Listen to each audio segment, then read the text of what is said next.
আজকের রেসিপি গন্ধরাজ কাতলা। প্রথমে মাছগুলো ধুয়ে জল ঝরিয়ে নিয়েছি। এরপর একটা গন্ধরাজ লেবুর খোসা গ্রেট করে নিয়েছে ও আদলে গন্ধরাজ লেবুর রস দিয়ে দিয়েছে। 1 চামচ লবণ ভালো করে মাখিয়ে নিয়েছে।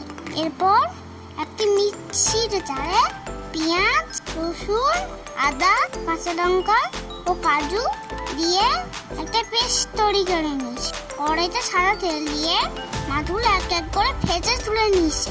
আমার ভয়েস তোমাদের কেমন লাগে কমেন্টে জানিও।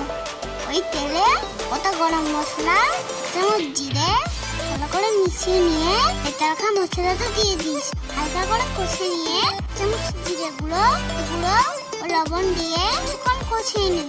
2 চামচ ফেটানো দই দিয়ে আরো মতো কষিয়ে নিই। 1 চামচ চিনি দিয়ে দিয়েছে টেস্টটা ব্যালেন্স করা যায়। তারপর পরিমাণ মতো জল দিয়ে ভালো করে মিশিয়ে নিয়ে ঢাকনা দিয়ে অল্প ফুটিয়ে নিয়েছে। কয়েকটা গন্ধরাজ লেবুর পাতা ঝোলের মধ্যে দিয়ে এক এক করে মাছগুলো দিয়ে দিয়েছে। ঢাকনা দিয়ে কিছুক্ষণ ফুটিয়ে নিয়ে নামানোর আগে আধা গন্ধরাজ লেবুর রস দিয়ে মিশিয়ে নিয়েছে। তৈরি হয়ে গেছে গন্ধরাজ কাতলা।